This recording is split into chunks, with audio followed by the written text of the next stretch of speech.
사울이 왕이 될 때에 40세라.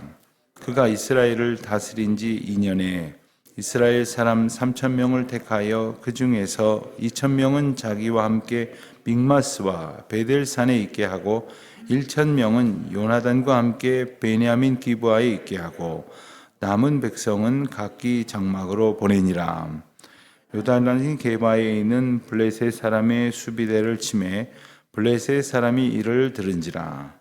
사울이 온 땅에 나팔을 불어 이르되 히브리 사람들은 들으라 하니 온 이스라엘이 사울이 블레셋 사람들의 수비대를 친 것과 이스라엘이 블레셋 사람들의 미움을 받게 되었다 함을 듣고 그 백성이 길갈로 모여 사울을 따르니라.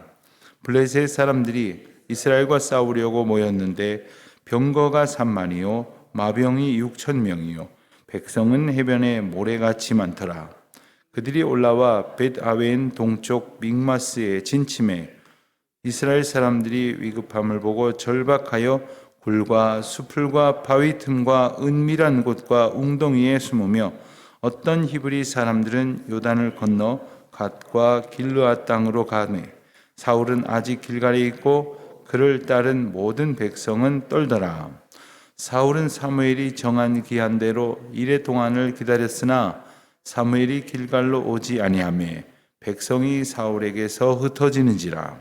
사울이 이르되 번제와 화목 제물을 이리로 가져오라 하여 번제를 드렸더니 번제 드리기를 마치자 사무엘이 온지라. 사울이 나가 맞으며 문안하매 사무엘이 이르되 왕이 행하신 것이 무엇이냐 하니 사울이 이르되 백성은 내게서 흩어지고 당신은 정한 날 안에 오지 아니하고 블레셋 사람은 믹마스에 모였음을 내가 보았으므로 이에 내가 이르기를 블레셋 사람들이 나를 치러 길갈로 내려오겠거늘 내가 여호와께 은혜를 간구하지 못하였다 하고 부득이하여 번제를 드렸나이다 하니라. 아멘. 사울이 이스라엘의 왕이 되고 조금의 시간이 지났습니다.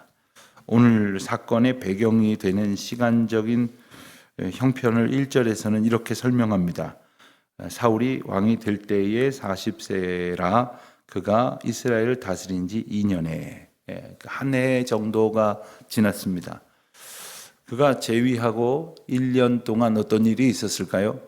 아마도 그는 무엇보다도 암몬 사람 나하스의 공격을 물리치는 전쟁을 치르고 또한 이제 모든 사람들이 모든 백성들이 이제 사울이 이스라엘의 통치자로서 왕으로서 마땅하다 그러한 인정을 받았을 것입니다. 그때에 사울은 어떤 일을 행하고 있습니까? 2절을 보니까 이스라엘 3,000명을 택하여 군사로 삼았다고 했습니다. 지금까지 이스라엘이 겪었던 전쟁의 양상은 이 전쟁을 대비하기 위해서 군대를 항상 두고 있었던 것이 아니라 전쟁이 발발하면 이제 이전에는 왕이 없었으니까 사사가 백성들을 소집하여 군대를 결성하여 이제 전쟁에 나아가 전쟁을 수행하는 그러한 상황이었습니다. 그렇지만 이제 사울은 이제 상존하는 위험에 대비하기 위해서 전쟁을 준비할 군대를 결성을 하는데 그것을 상비군으로 항상 준비할 수 있을 만한 사람으로 이렇게 마련을 하게 되었다 하는 말입니다. 3,000명을 택해서 2,000명은 자기와 함께 사울과 함께 믹마스와 베델산에 두고 1,000명은 사울의 아들 요나단과 함께 베냐민 기브아에 있게 했습니다. 그리고 남은 백성들, 다시 말하면 이 항상 군인으로서 준비케 하는 백성들이 아닌 이들은 돌려보냈다 했습니다. 자, 상비군을 두었다는 것은 어떤 의미일까요? 여러분 간단하게 말하면 군인으로 직업을 삼는 것을 말합니다. 그러니까 군인 3,000명 혹 그 이상의 인원이 됐든 간에 그 인원은 이제 이스라엘에서 다른 일을 하지 않습니다. 다시 말해서 다른 사람들이 다른 일을 해서 그들을 먹여야 합니다. 이렇게 군비가 이제 많이 드는 것 중에 가장 큰 것은 군인들을 이제 백성들이 걷어 먹여야 하는 겁니다. 백성들은 군인들에 의해서 돌봄을 받아야 하는 겁니다. 그러니 이 위험이 어느 정도 항상 있다고 하는 것은 모든 백성들이 항상 이 전쟁을 대비해야 한다는 것을 의미하는 겁니다. 이 백성들은 지금까지 그렇게 하지 않았습니다. 전쟁이 일어났어도 그때그때 백성들을 소집했을 뿐입니다. 그러나 이제 이렇게 전쟁을 준비하고 이제 3,000명의 인원을 얼마나 많다고 스스로들 생각했을지는 모르겠습니다. 그러나 그 3,000명을 이제 군대로 가지면서 나름 든든하다는 생각을 했을런지 모르겠습니다. 3절에 보니까 요나단이 게바에 있는 블레셋 사람의 수비대를 침해. 사실 오늘 본문에 나오는 블레셋과의 이 전쟁은 그렇게 전쟁에 대한 내용이 많지는 않습니다. 그러나 분명한 것은 요나단이 이끄는 1,000명 정도가 되는 이제 상비군과 또 그 사이에 이 전쟁이 닥쳐오게 됐으니까 또 다른 어떤 군인들을 소집을 했는지는 명시되어 있지 않지만 요나단이 이끄는 이제 부대가 블레셋 사람들의 수비대를 쳤다고 했습니다. 전쟁의 발발은 사실은 이스라엘 쪽의 선공에 있었습니다. 왜 이런 상황이 벌어졌을까? 군사적으로 충분히 준비가 되어 있다고 말할 수도 없을 것 같고, 그리고 전쟁을 치러야 할 만한 아주 명백한 어떤 그 발발의 요인이 발생했다고 보여지기도 어렵지만 어쨌든 그렇게 전쟁의 어떤 그 총구가 당겨진 것입니다. 그런데 이 소식을 3절 하반절에 보면 블레셋 사람이 들었습니다. 그리고 사울은 나팔을 불어서 모든 이스라엘 백성들을 부르게 됩니다. 그러니까 전쟁이 시작이 되었을 때, 전쟁이 시작이 되어지면 모든 백성들이 총력을 기울여야 하는 상황이 되어지는 것이죠. 그래서 4절을 보면 온 이스라엘이 사울이 블레셋 사람들의 수비대를 친 것과 이스라엘이 블레셋 사람들의 미움을 받게 되었다 함을 들었습니다. 자, 그것을 듣고는 길갈로 모여서 사울을 따른다. 그러니까 모든 백성들이 처음에는 이제 전쟁을 치르게 되었구나, 나가자, 뭐 이렇게 되었다고 하는 겁니다. 근데 5절을 보니까 이 전쟁을 치르기 위해서 이제 블레셋 사람들이 나온 저는 어떤 그들의 군사력을 보니까 병거가 3만, 병거를 오늘 말로 하면 아마 장갑차나 탱크쯤 되지 않겠습니까? 이 3만이라고 했습니다. 앞서 보았지만 2절에서 앞서 본 대로 이스라엘의 지금 현재의 군대는 3천이었고 또 온 백성들을 소집을 했으니까 그 군대에 나가는 숫자가 조금 더 늘어났겠습니다만 당초에 싸울 준비가 됐다고 판단한 인원은 3천에 불과했는데 병거만 3만이고 마병은 6천이라고 했습니다. 또 백성은 해변에 모래같이 많다 했습니다. 그들이 벳아웬 동쪽 믹마스에 진을 치고 지금 이스라엘을 당장이라도 집어삼킬 듯한 기세로 와 있는 겁니다. 여러분, 요즘 전쟁은 어떤 그 군사의 숫자로 하는 것이라고 하기보다는 첨단 그러한 그 장비들을 이용하고 무기들을 활용한 마치 그 어린 아이들이 게임기에서 전자오락하듯이 그렇게 벌어지는 전쟁으로 그러한 어떤 양상이 변해가고 있다고들 말을 합니다. 물론 그럼에도 불구하고 사람이 그 일을 수행을 합니다만은 당시에는 사람과 사람이 맞부딪혀서 싸우고 또 적의 어떤 칼과 또한 화살과 그리고 병거와 그리고 말들이 서로 부딪히면서 전쟁이 이루어지게 되니 이 단순한 군사력의 비교는 간단한 어떤 그야말로 참고할 만한 상황에 머무는 것이 아니라 그것이 곧 전쟁의 결과를 낳게 되는 결정적인 요인이 되지 않았겠습니까? 자, 이쯤 되니까 6절에 보면 이스라엘 사람들이 그 위급함을 보고 절박하게 여겨서 사방으로 숨었습니다. 심지어는 7절에 보면 어떤 사람들은 요단강을 건너가 버렸습니다. 물론 요단강 건너도 아직은 이스라엘 땅이지만 이제 요단강 건너로 피하면서 아예 멀리 도망을 가려고 했었다 하는 겁니다. 어떤 군대의 사기나 어떤 전쟁을 치룰 만한 어떤 대비책은 도무지 마련이 되어 있어 보이지 않습니다.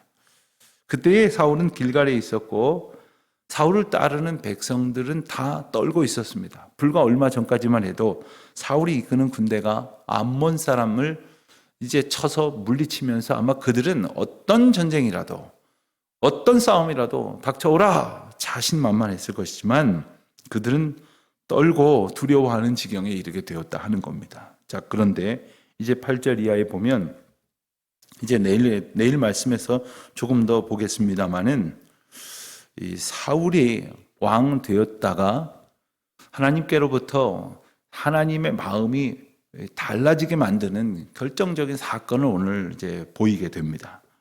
8절에 보면 사울은 사무엘이 정한 기한대로 이레 동안을 기다렸으나 여기서 이레 동안을 기다렸다는 것에 대한 설명이 충분치는 않습니다.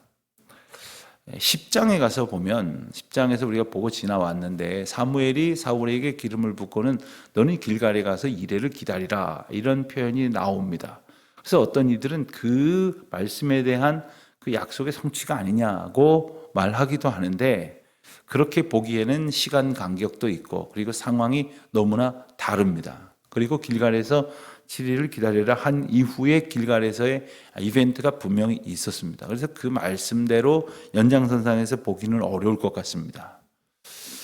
많은 주석학자들은 이 말씀에서 이런 전쟁 상황이 벌어지게 되었을 무렵에 이제 사울이 사무엘에게 사람을 보냈을 것이다. 그래서 이렇게 되었으니 오셔서 이제 하나님 앞에 번제와 화목제물을 집례해 주시고 그리고 모든 백성들이 하나님 앞에 회개하고 그리고 하나님의 인도하심을 구하는 그러한 예배를 드려달라고 요청했었다는 것이죠.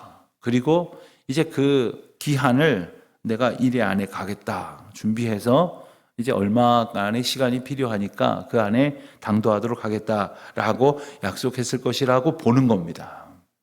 성경에 다 나와 있지 않지만 이레 동안이라는 말을 아무런 어떤 어떤 소통 없이 일방적으로 내가 여기까지는 기다리겠다라고 결정했다고 보기는 어려울 것 같습니다. 그런데 좌우지간 그 이레 동안 기다렸지만 사무엘이 오지 아니하였습니다. 그러는 동안에 이 사기가 떨어지고 두려움에 휩싸인 백성들은 점점 사울의 곁에서 이탈하고 흩어져 버리고 말았다는 겁니다. 다급해진 사울이 9절에서 우리가 본 것처럼 자기가 아예 안 되겠다 싶었는지 이 재료를 준비해 오게 한 다음에 번제와 화목제물을 자기가 이끌었습니다. 그리고 자기가 그 제사를 집례하게 되어버렸던 것입니다. 그리고 10절에 보는 대로 번제 드리기를 마치자 사무엘이 당도했습니다. 자, 사무엘이 오다 보니까 아마 연기도 피어 올랐을 것이고 그리고 제물을 잡는 그러한 정황들이 보였지 않았겠습니까? 눈치를 챘겠죠. 11절에 사무엘이 묻습니다. 왕이 행하신 것이 무엇이냐 하니 사울은 자기가 행한 일이 잘못됐다는 것을 모르지 않았습니다. 그러나 그는 뭐라고 말합니까? 첫째, 백성은 내게서 흩어지고 있습니다. 둘째, 당신은 정한 날에 오지 않았습니다. 셋째, 블레셋 사람은 믹마스에 모여 있었습니다. 이걸 내가 봤습니다. 그러니까 내가 이 번제와 화목제물을 지낸 것은 이런 이유 때문이지 내가 잘못되어서 이렇게 된 것이 아닙니다. 라고 변명을 하는 것입니다. 이것이 잘못됐다고 하는 것은 바로 이 사울이 이 정황에 대해서 변명하고 있는 것으로 우리가 충분히 인정이 됩니다. 마치 이것을 그러면 목사님 오늘날에도 예배를 목사님들만 인도해야 됩니까? 라고 얘기하는 차원의 질문으로 연결되면 안 됩니다. 우리는 모든 사람들이 하나님 앞에 기도할 수 있고 또 예배할 수 있고 그리고 모든 사람들이 함께 하나님 앞에서 예배자로 설 수 있고 또 경우에 따라서는 누구라도 그 예배를 하나님 앞에 드리는 일을 나누어서 맡을 수 있다는 것. 물론 목사가 할 수 있는 일이 정해진 부분이 있습니다만은 예배 드리는 일을 가운데에서 우리 스스로가 그것을 제한하지 않습니다. 그런데 당시에 하나님 앞에 번제와 화목제를 비롯한 제사를 지내는 것은 제사의 규범이 있었고 규례가 있었습니다. 우리는 제사를 생각할 때 그 가인과 아벨의 제사를 떠올리지 않을 수 없습니다. 사람들은 생각을 하기를 가인이 드린 제물은 받지 아니하시고 아벨이 드린 제물은 받으셨으니까 가인이 드린 식물류는 하나님께서 좋아하시지 아니하시고 아벨이 드린 육식을 좋아하시나 보다. 하나님은 육식을 더 즐겨하시나 보다. 이렇게 말도 안 되는 우스갯소리를 합니다만은 그것은 제물이 무엇이었느냐에 있는 것이 아니었습니다. 하나님께서 어차피 식물이든 동물이든 그것을 직접 가져가셔서 취하실 것이 아니라고 하는 사실을 우리가 잘 알면서 우리가 그 가운데서 놓치지 말아야 할 것은 그 예배를, 그 제사를 드리는 사람이 어떤 마음으로 하나님 앞에 중심을 드리느냐에 있음을 우리는 잘 압니다. 사무엘은 사울에 있어서 그 제사를 지낸 어떤 그 양상을 말하는 것이 아니라 그의 중심을 보게 하시는 것입니다. 그는 여러 가지 지금 이유를 달아서 제사를 집례했습니다. 그러나 그 궁극적인 이유는 자신의 불안을 물리치기 위한 것이고 자신의 염려를 해소할 만한 상황으로 바뀌어지도록 하나님께서 움직이시기를 자신의 행위를 통해서 구했던 것입니다. 그러니까 하나님께서 행하시는 일들을 믿음으로 보고 기다리고 순종하는 것이 때로는 어려울 수가 있습니다. 조급하게 느껴질 수가 있습니다. 지금 차라리 내가 제사를 집례하는 것이 더 낫다고 판단이 들 수도 있습니다. 그러나 그 상황 속에서도 우리의 중심을 원하시는 하나님, 우리가 무엇으로 하나님 앞에 드렸다고가 아니라 어떻게 하나님 앞에 우리의 삶을 드렸느냐를 물으시는 하나님의 인도하심. 그것은 그저 자기의 두려움, 자기의 염려, 자기의 계획에 매몰되어져서 하나님이 원하시고 이끄시는 그러한 행동이 아니라 자기가 옳다고 여겼던 행동을 한 것에 불과하다는 것을 우리는 알아야 합니다. 오늘도 우리가 하나님 앞에 기도도 하고 말씀도 보고 하나님 앞에 경건한 삶을 산다고 하면서도 하나님께서 이끄시는 것을 두고 겸손히 기다리고 그것을 우리의 삶에 확신이 들 때까지 묵상하는 것이 아니라 조금 고민하고 조금 불안해하다가 이러니까 이렇게 할 수밖에 없다고 나를 변명하는 것은 호가 아닙니까? 하나님께서는 오늘 우리의 중심을 누구보다도 잘 아시면서 우리가 우리의 중심을 보기를 원하시고 우리가 우리의 중심 속에서 고쳐야 할 것과 하나님 앞에 바르게 삼아야 할 것이 무엇인지를 또한 일깨워 주실 것입니다. 우리 또한 세상 속에서 많은 두려움 속에 살아갑니다. 많은 염려 가운데에 있습니다. 내 것뿐만 아니라 남의 것까지 다 긁어 모아서 그저 나의 두려움의 이유로 삼습니다. 그것을 핑계 삼아서 하나님을 의지하기보다는 내 멋대로 행동하는, 대처한다고 하는 것이 우리의 현재의 모습입니다. 오직 주님의 약속을 더욱더 굳게 붙들고 그 약속 앞에서 믿음으로 살아가기 위하여 연약한 우리에게 믿음 주시는, 은혜 주시는, 그리고 확신 주시는 주님을 온전히 소망하는 저와 여러분 되시기를. 그럼에도 불구하고 염려와 불안으로 가득 찼을 때, 그럼에도 불구하고 더욱 주님 가까이 나아가기로 우리의 마음을 하나님 앞에 모아드리는 저와 여러분 되시기를 주의 이름으로 축원드립니다. 하나님 아버지, 저희의 연약함을 주님 아십니다. 주님 불쌍히 여겨 주시옵시고 굳게 지켜 주시옵시사 하나님 주신 은혜 위에 은혜를 더하시고 믿음 위에 믿음으로 더욱 온전케 하여 주옵소서. 예수님의 이름으로 기도드립니다. 아멘.